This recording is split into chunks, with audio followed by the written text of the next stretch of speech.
তাদেরকে কেন ফার্মের মুরগি বলা হলো এবং আমরা দেখতে পেলাম তিনটারই একটা সমাধান এলো। শিক্ষামন্ত্রী তার বক্তব্য প্রত্যাহার করেছেন, ওভাবে বলতে চাইনি, সরি বলেছেন। শিক্ষার্থীরা তো মানে বিক্ষোভ করছে, তাদের দাবিটা তাদের দিক থেকে বলা হচ্ছে যৌক্তিক, কারণ তারা আসলে বলছে বৈরী আবহাওয়ার মধ্যে অনেকে পরীক্ষা দিতে পায়নি গেল সোমবার, সেই পরীক্ষায় আসলে কি করবে তারা। তারা একটা চিন্তায় ছিলেন যে তারা ভুল প্রশ্ন পেয়েছেন, সেই ভুল প্রশ্নের মার্কটা আসলে কীভাবে ডিস্ট্রিবিউট করা হবে, এবং শেষে তারা রেগে গিয়েছিল তাদেরকে কেন ফার্মের মুরগি বলা হলো। এবং আমরা দেখতে পেলাম তিনটারই একটা সমাধান এলো। শিক্ষামন্ত্রী তার বক্তব্য প্রত্যাহার করেছেন, ওভাবে বলতে চাইনি, সরি বলেছেন, একটা মীমাংসা হলো। এবং বলা হলো ভুল প্রশ্নের জন্য যারা করেছে তাদের সাময়িক বরখাস্ত করা হয়েছে, ভুল প্রশ্নের পূর্ণ মার্ক তার পাবে, সেটা অ্যান্সার করুক বা না করুক, এবং যদি কেউ পরীক্ষা মিস করে ফেলে তারা চট্টগ্রাম বোর্ডের অভিন্ন প্রশ্নে পরীক্ষাও দিতে পারবে। এই যে কথাগুলো শিক্ষামন্ত্রী বলেছেন, এর বাইরে আর কি করার ছিল শিক্ষামন্ত্রীর, যেটা আপনি একজন শিক্ষক হিসেবে ফিল করছেন, এবং আপনি আপনার শিক্ষার্থীদের নিয়ে কিছু বলবেন কিনা, যে তারা যে মাঠে আছে তাদের সুস্পষ্ট দাবিটা আসলে কি এই মুহূর্তে? আসলে শিক্ষামন্ত্রী মহোদয় যেদিন ফিজিক্স পরীক্ষাটা হয়েছে প্রথম পত্র, তার পরের দিন ৩টার সময় সংসদে কথাটা বললেও যেদিন পরীক্ষাটা হয়েছে সেদিন কিন্তু বিভিন্ন বোর্ডের ওয়েবসাইটে এই সম্পর্কে একটা গণবিজ্ঞপ্তি দেওয়া হয়েছিল যে পরীক্ষা যে প্রশ্ন ভুল এসেছে সেটার জন্য কি করণীয়, বা বিশেষজ্ঞ টিম, এবং সেখানে যদি ভুল প্রশ্ন থাকে পূর্ণ নাম্বার শিক্ষার্থীদের ফেভারে দেওয়া, সব বক্তব্য কিন্তু আগে দেওয়া হয়েছে। তারপরেও মন্ত্রী মহোদয় সংসদে ক্লিয়ার স্পষ্ট হয়ে বলেছেন যে যা যা করণীয় সবকিছু করেছে। আমরা অতীতে এরকম দেখিনি যে শিক্ষার্থীদের পক্ষে এরকম কথাটা বলা। তো সেই ক্ষেত্রে আমি মনে করি যে শিক্ষার্থীরা যখন এই কথাগুলো বলা হয়েছে, প্রত্যেকটা কথাই তাদের ফেভারে গিয়েছে, পক্ষে গিয়েছে, তখন তাদের পড়ার টেবিলে ফিরে যাওয়া উচিত ছিল। আর আরেকটা বিষয় হলো যে আসলে যে মুহূর্তে শিক্ষার্থীরা এই ধরনের আন্দোলনে ছিল, তখন বেশিরভাগ শিক্ষার্থী কিন্তু পড়ার টেবিলেই ছিল। তো আমি যতটুকু শুনেছি যে অভিভাবকরা একটু উদ্বিগ্ন ছিলেন যে পড়ার টেবিলেও তারা চাচ্ছে তাদের সন্তানরা ফিরে যাক। আমরাও চাচ্ছিলাম পড়ার টেবিলে ফিরে যাক। ধরেন একদিন ফিজিক্সের মতো একটা সাবজেক্টের পরীক্ষার জন্য একটা দিন শুধু যেটা গ্যাপ রয়েছে সেটাও তাদের জন্য অনেক কম সময়। তো সেই ক্ষেত্রে যদি এই ধরনের তাদের দাবি দেওয়া প্রয়োজন, বা তারা যদি মনে করতো না এটা আমাদের আসলে বলা বা এটা আমাদের আন্দোলন করা উচিত, তাহলে এটা অন্য সময় করতে পারতো।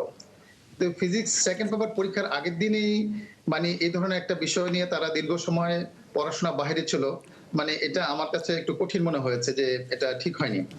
আর শিক্ষার্থীরা বেশিরভাগই যেহেতু ছিল, এবং আমি যতটুকু জানতে পেরেছি যে যখন বোর্ড সিদ্ধান্তটা নিয়েছে পরীক্ষাটা নিবে, সেখানে যত বিভিন্ন পক্ষগুলো রয়েছে, বিভাগীয় কমিশনার, তারপরে জেলা প্রশাসক, তারপরে পুলিশ সুপার, তারপরে অংশীজন বা শিক্ষার্থীদের পক্ষে অভিভাবকদের সাথে কথা বলেই কিন্তু পরীক্ষাটা পরবর্তীতে সিদ্ধান্ত হচ্ছে যে পরীক্ষাটা নেওয়া হবে।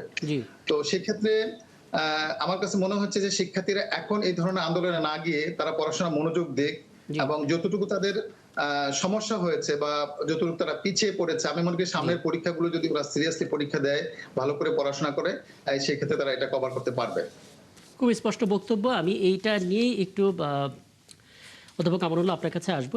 তার আগে একটু বলে রাখি আসলে কি কি সিদ্ধান্তগুলো হয়েছে। 5টা সিদ্ধান্তের প্রথমটা হচ্ছে বিভাগীয় কমিশনার, জেলা প্রশাসক, পুলিশ সুপার, শিক্ষা বোর্ডের চেয়ারম্যান, অধিদপ্তর, অংশীজনদের সবার মতামত নেওয়া হয়েছে, এবং ফাইনালি ডিসিশন নেওয়া হয়েছে চট্টগ্রাম বোর্ড ছাড়া সারা দেশের পরীক্ষা চালু রাখা হবে। 2 নম্বর কথা হচ্ছে কোথাও যাতায়াত জলাবদ্ধতার কারণে সমস্যায় পড়লে প্রয়োজনে কেন্দ্র পরিবর্তন, পরীক্ষা স্থগিত কিংবা পরীক্ষার সময় বৃদ্ধি সহ নানা প্রয়োজনীয় সিদ্ধান্ত। 3 নম্বর হচ্ছে প্রতিকূল আবহাওয়া কিংবা অনিবার্য কারণে যারা চলমান এইচএসসি এবং সমমানের পরীক্ষার কোনো বিষয়ে অংশগ্রহণ করতে পারেনি, তারা চট্টগ্রামের বোর্ডে পরীক্ষার প্রশ্ন অ্যান্সার দিতে পারবে। দুইটা ভুল প্রশ্নের সবটাই দেওয়া হবে মার্ক। পদার্থবিজ্ঞানের প্রথম পত্রের ভুল প্রশ্ন প্রণয়নে দায়ী ব্যক্তিদের সাময়িক বরখাস্ত করা হবে। এটা 5টা সিদ্ধান্ত। শিক্ষার্থীদের পড়ার টেবিলে ফিরে যাওয়ার জন্য অভিভাবকরা বলছেন শিক্ষকরা। শিক্ষার্থীদের একটা অংশ কেবল আন্দোলন করছে, বেশিরভাগই পরীক্ষা দিতে চায়। যারা আন্দোলন করছে তাদের মধ্যে দুটো ভাগ হয়ে গেছে, কেউ শিক্ষামন্ত্রীর পদত্যাগ চায়, কেউ চায় না। যারা চায় তারা আবার 10 ঘন্টা হাতে আছে, সকাল 10টার মধ্যে পদত্যাগ করতে হবে, নয়তো তারা রাস্তা অবরোধ করবে। পুরো বিষয়টা আপনার সামনে আমি তুলে ধরলাম, আপনার অবজারভেশনটা একটু জানতে চাই আসলে কি হচ্ছে। আপনাকে অনেক ধন্যবাদ। আপনি এর বাইরে আর কি করা যেত আপনি বলেন। এই প্রশ্নটা আমি রাখছিলাম আপনার কাছে। আপনি শিক্ষামন্ত্রী, এর বাইরে একটা সরকার এর বাইরে আর কি করতে পারে? মানে এটা তো একটা রাজনৈতিক সরকার, একটা বিপুল ভোটের মাধ্যমে নির্বাচিত সরকার, তার তো একটা কমিটমেন্ট আছে জনগণের প্রতি।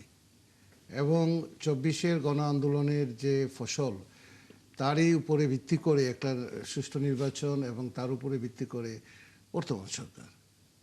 তো এই যে আপনি এটা গত 53-54 বছরের ইতিহাসে এরকম দেখা যায় নাই যে পরীক্ষা চলছে আর পরীক্ষা চলাকালীন সময়ে এইচএসসি পরীক্ষার্থীরা, ছেলেমেয়েরা রাস্তায় নেমে এই আন্দোলন করছে। যদিও পরিমাণ খুব কম, কিন্তু করছে, তো একজন হলেও তো করছে। এখন আপনার এটার একটা সুদূর প্রসারী আপনার আমাদেরও পরীক্ষা ছিল সারা দেশে, আমাদেরও পাস কোর্সের পরীক্ষা চলছে, স্নাতক, আমাদেরও মাস্টার্সের প্রিলিমিনারি পরীক্ষা চলছে সারা দেশে, এবং আমাদের পরীক্ষাও কিন্তু ভালোভাবেই হয়েছে। আমরা 16 তারিখের পরীক্ষাটা একটু চেঞ্জ করে নিয়েছি, কিন্তু এর আগের পরীক্ষাগুলো আমাদের হয়েছে। এখন আপনাকে এই জিনিসটা একটু ভাবতে হবে এইভাবে যে রাষ্ট্রের যে ঘটনাটা আপনার যে একটা টোটাল ডিস্টোপিয়ার ভিতরে ছিল, কিন্তু আপনার গত 17-18, আমি দুঃখিত, আমাকে আবার পিছনের দিকে ফিরে যেতে হচ্ছে, 17-18 বছরের ভিতরে আপনার পলিটিক্সটাকে শিক্ষা প্রতিষ্ঠানগুলোতে ঢুকিয়ে এমনভাবে পলিটিসাইজ করা হয়েছে শিক্ষা প্রতিষ্ঠানগুলোকে, এটা থেকে বের হয়ে আসা খুব কঠিন ব্যাপার। এবং দেখেন আপনি গত 2 বছরে আমরা বিভিন্ন ধরনের মব কালচার দেখেছি, আমি নিজেও মব কালচারের শিকার হয়েছি, এবং কলেজের প্রিন্সিপাল থেকে উঠানো নামানো, শিক্ষকদের বিরুদ্ধে দলাদলি, কুন্দল, শিক্ষকদেরকে কলেজে ঢুকতে দিবে না, বিভিন্ন ধরনের আপনার যে একটা এই যে একটা টোটাল ডিস্টোপিয়া, একদম অরাজক অবস্থা, একটা টোটাল আপনার যত্রতত্র মব, রাস্তাঘাট বন্ধ করে দেওয়া বিভিন্ন জায়গাতে, এইরকম একটা অবস্থার ভিতরে আপনার একটা নির্বাচিত সরকার মাত্র 5 মাস হতে যাচ্ছে, আপনার এর ভিতরে তাকে পরীক্ষা নিতে হচ্ছে, পাবলিক পরীক্ষা, এত বড় পরীক্ষা, আমাদেরকেও পরীক্ষা নিতে হচ্ছে।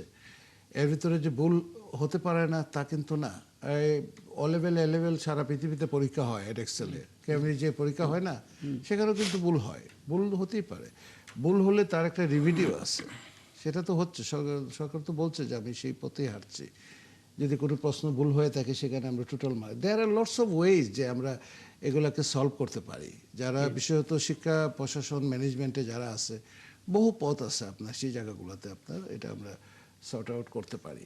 এবং ওরা যে সমস্যার কথাগুলো বলছে এগুলা কিন্তু সলভ করার জন্য সরকার এমনভাবে আন্তরিকতা দেখিয়েছেন এবং শিক্ষামন্ত্রী এমনভাবে আন্তরিকতা দেখিয়েছেন, এরপরে রাস্তায় নেমে একটা সংখ্যক ছেলে মেয়ে, আমি আগেই বলি ছেলেমেয়েরা যে দাবিগুলো করছে আমি বলছি না যে তার অযৌক্তিক দাবি করছে, কিন্তু রাস্তায় নেমে, চট করে রাস্তায় নেমে দেয়ার আর আদার ওয়েজ যে আমি আমার দাবিগুলোকে কিভাবে আমি প্লেস করতে পারি, অনেক পথ তো আছে না, এটা তো আর সেই মবের মাধ্যমে তো সারা জীবন একটা দেশ চলতে পারে না, একটা জাতি চলতে পারে না, যেটা করা হয়েছে আর কি। গতকালকে সংসদ ভবনের সামনে রাত্রেবেলা যে কাজগুলো হয়েছে, আমি যাচ্ছিলাম সেই দিকে, তো আরেকটু হলেই আমার গাড়িও পড়তো, তো দেখলাম দূর থেকে যে কি অবস্থাটা হচ্ছে।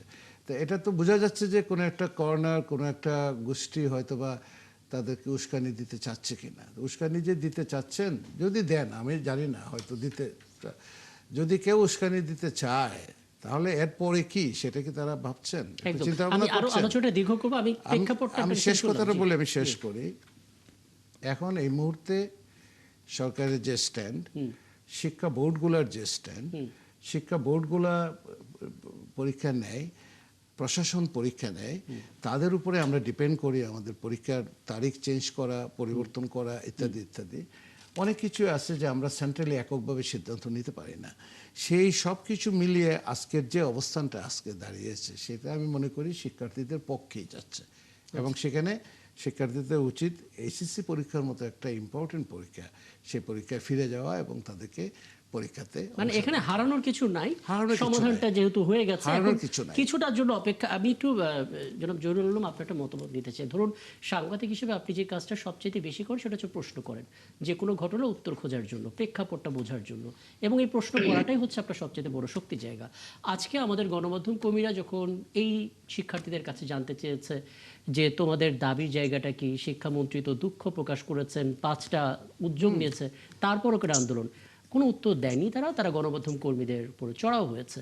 এবং বিস্মিত হয়ে আমার সহকর্মী আমার সঙ্গে ছিলেন শোতে, তিনি বললেন যে তাদের আচরণ দেখে আমরা বুঝতে পারছি না কেন চড়াও হলো, তাদের সংখ্যা কম কিন্তু চড়াও হচ্ছে একসাথে অনেকের উপরে।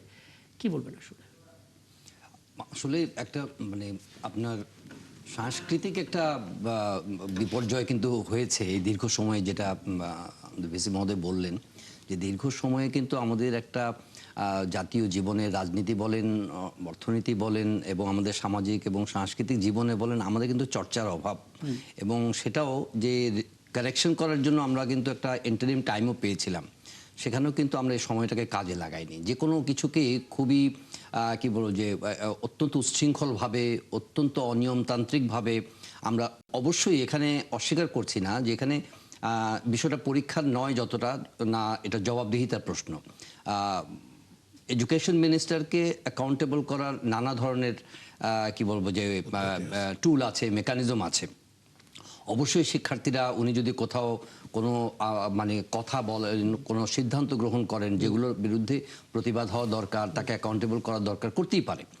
কিন্তু এর মিনসগুলো কিন্তু সবসময় কিন্তু আমরা যেটা দেখি, এখন একটা গণতান্ত্রিক একটা প্রসেস যেহেতু শুরু হয়েছে, এখানে আপনার পার্লামেন্ট আছে, এখানে আদার মিনস আছে, গণমাধ্যম আছে, সবগুলোকে কাজে না লাগিয়ে হুট করে রাস্তায় নেমে যাওয়া, হুট করে অবরোধ করা, হুট করে এই যে মানে ব্লকেট দেওয়া, এগুলো কিন্তু আসলে খুব সুস্থতার লক্ষণ নয়।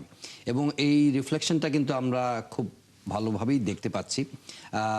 এবং এগুলোকে কেন্দ্র করে আবার দেখেন যে রাজনৈতিক নানা ধরনের এক ধরনের মেরুকরণ বা সমীকরণ তৈরি হয়। কেউ এখান থেকে আন্ডিউ ফায়দা নেওয়ার চেষ্টা করেন, কেউ, তাই না? কিন্তু আখেরে কি হয়?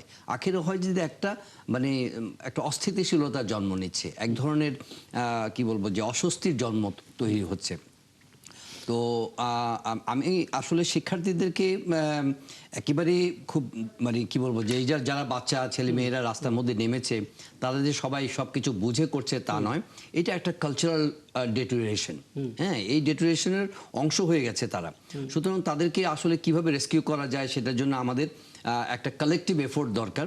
এখানে কিন্তু এটাও একটা চ্যালেঞ্জ। কিন্তু এই চ্যালেঞ্জটা আমার মনে হয় যে একটু ধৈর্য সঙ্গে মোকাবেলা করতে হবে। যেমন শিক্ষামন্ত্রী পার্লামেন্টে উনি সরি বলেছেন বা কিছু মেজার নেওয়া হয়েছে, আপনি উপদেষ্টা কিছু কথা বলেছেন, আপনি খুব চমৎকার করে আসলে সমাধানের দিকে কথা বলছেন। কিন্তু আমরা খুব বিষয় নিয়ে লক্ষ্য করা, ফেসবুকে পরিচিত পাবলিক ফিগারদের অনেকেও আছে শিক্ষার্থীদের প্রতি সংহতি জানিয়ে তোমরা আন্দোলন চালিয়ে যাও, এরকম কিছু বক্তব্য দেওয়া হচ্ছে, পরবর্তীতে দুঃখ প্রকাশ করা হচ্ছে। এই যে সাময়িকভাবে সোশ্যাল মিডিয়া থেকে বুস্ট আপ করে দেওয়া তো একটা, এগুলা আসলে ওই যে খুব সহজ করে বললে যে মানে আপনার আলু পোড়া দিয়ে খাওয়া আর কি, যেখানে একটা উত্তেজনা তৈরি হচ্ছে, সেখান থেকে তাদের বেনিফিট রিপ করার জন্য চেষ্টা। আমার মনে হয় যে এটা কার জন্য উপকারী হবে? আপনি ধরেন যে একটা অস্থিরতা তৈরি করলেন, পরীক্ষা ব্যবস্থা ধ্বংস হয়ে গেল, ছেলে মেয়েরা পরীক্ষা দিতে পারলো না, সেই আবার পেছনে তো ফিরে যাওয়া। আমাদের তো সামনে এগোতে হবে। এবং কোনো ব্যক্তির ভুল বা তাদের মানে কিছু মিস্টেকস, কিছু স্লিপ অফ টাং, এগুলো ধরেন এগুলো কারেকশন করা যায়, এই কারেকশন করা যায়। আমি বলছি না ছাত্র শিক্ষার্থীদের সেন্টিমেন্টকে আহত করা আমাদের উদ্দেশ্য নয়। ডেফিনেটলি তারা তাদের জবাবদিহি চাইবার অধিকার আছে, তারা চেষ্টা করবে, কিন্তু সেটার একটা আমার মনে হয় যে একটা এন্ড থাকা উচিত। এবং সেই অনুযায়ী তারা হয়তো সিনিয়রদের সঙ্গে বসবে, কথা বলবে এবং এটার একটা ওয়ে আউট খুঁজে বের করবে। কোনো না কোনো ভাবে এটা থেকে একটা বেনিফিট নেওয়া, এটা থেকে একটা মানে ফায়দা হাসিল করে নেওয়া, সেটা আমার মনে হয়। আমি একটা বিরতিতে যাব, ফিরে এসে অধ্যক্ষ আরিফুর রহমান একটা প্রশ্ন আপনার কাছে করে যাই, ফিরে এসে এটা জানার চেষ্টা করব। কিছুটা সরকারের গঠনমূলক সমালোচনা আমরা করতে চাই, কারণ এইচএসসি পরীক্ষার মতো এত গুরুত্বপূর্ণ পরীক্ষায় গুরুত্বপূর্ণ 3টা বিষয়ের মধ্যেই যদি প্রশ্নপত্রে ভুল থাকে, বিশেষ করে পদার্থবিজ্ঞানের মতো জটিল সাবজেক্টে, মানে এখানে আসলে দায়িত্ববোধ নিয়ে প্রশ্ন ওঠে কিনা।